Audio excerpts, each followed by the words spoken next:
राम राम राम।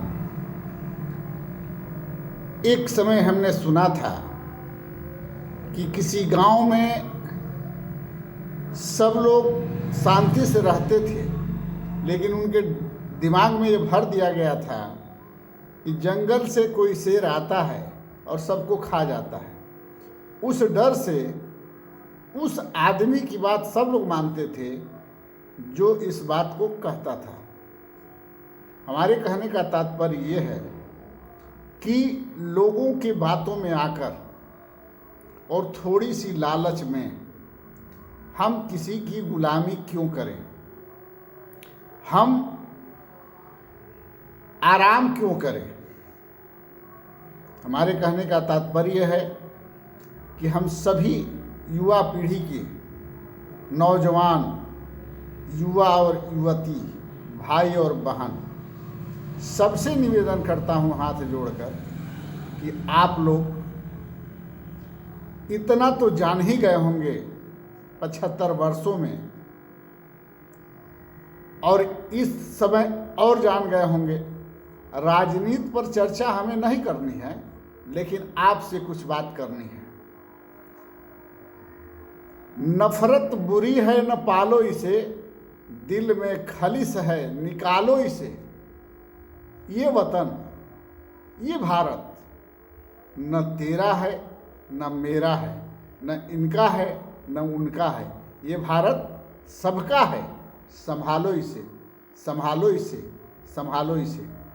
और इस नफरत भरी जीवन से बाहर आकर अपने पढ़ाई का सदुपयोग करें। हम समाज के युवा वर्ग के लोगों से निवेदन ये करना चाहता हूँ कि संस्थाएं बिक चुकी हैं, रोजगार है नहीं, आरक्षण मिलेगा नहीं। जब प्राइवेट नौकरी करने जाएंगे तो टेस्ट पास करेंगे नहीं करेंगे मालिक के ऊपर है। तो हम सभी लोगों से निवेदन करना चाहते हैं कि जिस तरह एक पॉकेट मार, चोर, घटिया, बदमाश, बलात्कारी या मर्डरी या हत्या करने वाला, गोली चलाने वाला अगर राजनीति के तरफ कदम उठाकर दुनिया का सब सुख, इंद्रलोक का सुख भोग सकता है, तो आप लोग पढ़े लिखे माता बहन, भाई बहन, क्या आप लोग दुनिया का सुख नहीं भोग सकते हैं? भोग सकते हैं, लेकिन उसके लिए जागना पड़ेगा। और जागेंगे तब आपको सुख मिलेगा। लेकिन हमें विश्वास है कि आप सब पढ़े लिखे हैं। जब आप उस कुर्सी तक जाएंगे, नेता बनेंगे, तो आप समाज और देश के साथ बेईमानी नहीं करेंगे, क्योंकि आपके पास ईमान है, क्योंकि आपके पास दिल है, क्योंकि आपके पास दूसरों के प्रति दया है। इसलिए आप अपनी भलाई कम और समाज की भलाई ज़्यादा करेंगे, क्योंकि न आपको पॉकेट मारने का ढंग है, न लूटने का ढंग है, न बलात्कार करने का ढंग है, न गोली चलाने का ढंग है, न हथियार चलाने का ढंग है, न बम फेंकने का ढंग है। तो आप अपने परिवार की तरह समाज को भी परिवार मानेंगे। और इसके लिए हम सबको जागना होगा और राजनीति की तरफ बढ़ना होगा, क्योंकि अब न रोजगार है न कोई व्यवस्था है। जो लोग थोड़ा मोड़ा बिजनेस करते थे, किसी तरह से 10 रुपया कमाते थे, आज वो भी बेघर हैं, बेकार हैं। उन पर भी तरह तरह की जांचें, तरह तरह की बातें और तरह तरह के पैसों की मांग करके उन्हें इतना दबा दिया जा रहा है कि वो गरीब आदमी रोजगार भी बंद करके घर में 5 किलो अनाज और 2000 रुपये का इंतज़ार कर रहा है। हम लोगों की ज़िंदगी, जो हम लोग पढ़े हैं, जो हमारे युवा पीढ़ी पढ़ रही है, इनकी ज़िंदगी हम मानते हैं कि इस सरकार के चलते 5 किलो अनाज और 2000 रुपया लेकर बीत सकती है। लेकिन जो बच्चे हमारे आएंगे, जो हमारे बच्चे के बच्चे आएंगे, बच्चे के बच्चे आएंगे, उनकी ज़िंदगी क्या होगी? क्या वो पढ़ पाएंगे 5 किलो अनाज से, 2000 रुपया से? क्या उनका जीवन बदल जाएगा? क्या वो कभी रोजगार पाएंगे? क्या वो कभी सुख सुविधा उठाएंगे? नहीं। इसलिए हम कहना चाहेंगे कि इस महंगाई के दौर में, इस बेरोजगारी के दौर में, इस लूट और घसोट के दौर में आप सबको जागना होगा। जाग कर के समाज के हित में, देश के हित में राजनीति की तरफ कदम बढ़ाना होगा।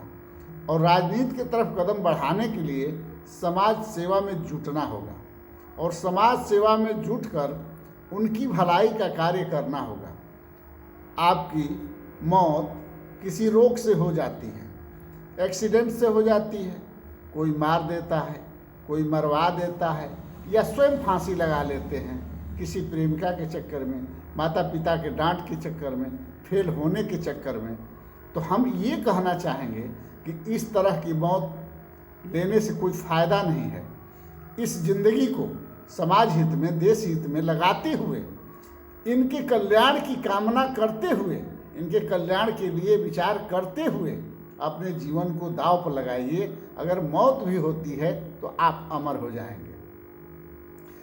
आजकल टैक्स हर राज्य से जाता है और उस टैक्स का फ़ायदा सिर्फ सरकार उठाती है। हमें लॉलीपॉप चटाती है। लॉलीपॉप आप लोग जानते ही हैं। लेकिन सारा जो टैक्स जाता है, आप जो भी खरीदते हैं, चाहे आप भिखारी हों, चाहे आप पुजारी हों, चाहे आप किसान हों, चाहे आप गरीब हों, आप जो भी खरीदते हैं उस पर भी टैक्स देते हैं। जो कुछ बेचते हैं उस पर भी टैक्स देते हैं। और इनकम टैक्स अलग से देते ही हैं, और जो पैसा रखते हैं उस पर भी टैक्स देते हैं। यहाँ तक कि खाने वाली वस्तुओं पर भी टैक्स देते हैं। लेकिन उस टैक्स का फ़ायदा आपको नहीं होता है, सरकार को होता है। चाहे सरकार कांग्रेस की हो, चाहे सरकार भाजपा की हो, चाहे सरकार सपा की हो, चाहे किसी पार्टी की हो। पार्टी की कोई मतलब है, पार्टी से कोई मतलब नहीं है। मतलब इस बात से है कि जब हमारे युवा बेरोजगार हो चुके हैं तो क्या 5 किलो अनाज खाकर सोने से काम चलेगा? क्या 2000 रुपया लेकर दारू पीने से काम चलेगा? क्या दारू पीकर वोट देने से काम चलेगा? नहीं। जागना होगा, आगे आना होगा, पर्चा भरना होगा। मराने के डर से, मरने के डर से, या किसी के दबाव में आकर अपने जीवन को बर्बाद करना नहीं होगा। जब हम सब युवा, जो हमारे से नीचे के जितने युवा हैं, जिस तरह हम लोग बेकार हो चुके हैं, हम शरीफों की कोई सुनने वाला नहीं है। वोट लेता है, अपना काम करता है, वोट लेने के बाद कोई झांकने तक नहीं आता है। तो हम यही कहना चाहेंगे कि युवा पीढ़ी हमारे तरह, हम लोगों की तरह तकलीफ़ क्यों उठाए, वो आगे आए, राजनीति में कदम बढ़ाए, कोशिश करे, मेहनत करे, शायद सफलता मिल जाए। पैसा तो समाज देगा, एक एक रुपया। बिना पैसे से चुनाव जीत सकते हैं। समाज के हित में काम तो करें, देश के हित में काम तो करें। लेकिन आप ऐसा करेंगे नहीं, क्योंकि आप गुलामी की तरफ बढ़ रहे हैं। क्योंकि आप 5 किलो अनाज 2000 रुपये पर खुश हैं। लेकिन इसके पीछे आप कितने चूसे जा रहे हैं, कितने दूहे जा रहे हैं, कितने सताए जा रहे हैं, कितने तड़पाए जा रहे हैं, ये दिखाई नहीं दे रहा है। आप खुद बताइए, क्या आपके जब हम लोगों के समय में इतनी महंगी शिक्षा, चिकित्सा, न्याय हो चुकी है, तो क्या आने वाले बच्चों के समय में सस्ता हो जाएगा कि और महंगा होगा? और जब और महंगा होगा और हम 5 किलो अनाज के आश्रय जीते रहेंगे, तो क्या वो 5 किलो अनाज बेचेंगे और बेचकर बच्चे का एडमिशन करा पाएंगे? आखिर उस 5 किलो अनाज हम खाएंगे, आखिर हम करेंगे क्या? तो बच्चों के भविष्य को लेकर के आप सबको जगना होगा। चाहे हमारे भाई हों, चाहे हमारी बहनें हों, चाहे हमारी बेटियां हों, सबको आगे आना होगा। मरी हुई मछली की तरह पानी की धार में बहते हुए समुंदर तक पहुंचने से अच्छा है कि जिंदा मछली की तरह समुंदर से निकलकर तैरते हुए, धार को काटते हुए गंगोत्री तक पहुंच जाए। तब जाकर समाज का, तब जाकर उस नदी का, तब जाकर देश का हित होगा, फायदा होगा। क्योंकि जब आप नेता होंगे तो आप अपना सुख सुविधा के लिए पैसा इकट्ठा नहीं करेंगे, आप अपने प्रचार में पैसा को बर्बाद नहीं करेंगे, आप अधिक से अधिक गाड़ियों में तेल भराकर घूमने का प्रयास नहीं करेंगे, हवाई जहाज़ में उड़ने का प्रयास नहीं करेंगे।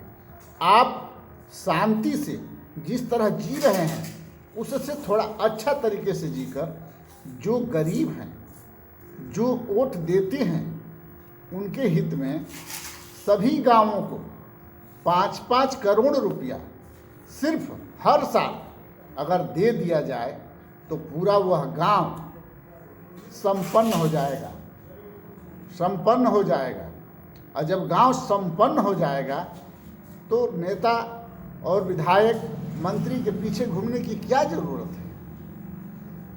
इसलिए हम चाहते हैं कि नए पीढ़ी के जो युवा हैं, जो पढ़े लिखे हैं, जो शरीफ हैं, सीधा हैं, वो एक बार जागे। अगर एक बार वो जाग जाएंगे ना, हमें पूरा विश्वास है कि शरीफों की सरकार बनेगी, हमें पूरा विश्वास है शिक्षितों की सरकार बनेगी, हमें पूरा विश्वास है ईमानदार लोगों की सरकार बनेगी, हमें पूरा विश्वास है कि समाज हित और देश हित की सरकार बनेगी। इसी कामना के साथ सबको जगाने का प्रयास करते हुए मैं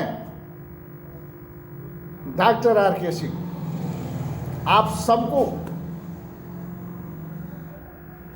जय जवान जय किसान का नारा देते हुए, इंकलाब जिंदाबाद की नारा देते हुए, हमें तुम खून दो हम तुम्हें आज़ादी देंगे, इस सब नाराओं को देखते हुए ये कहना चाहूँगा कि तुम सिर्फ मेहनत दो, हम तुम्हें आज़ादी देंगे, तुम हमारा साथ दो, हम तुम्हें आज़ादी देंगे, तुम हमें हमारे बताए हुए रास्ते पर चलने का प्रयास करो, हम तुम्हें सुख शांति और समृद्धि देंगे, विकास देंगे और देश समाज दोनों को संतुष्ट करेंगे।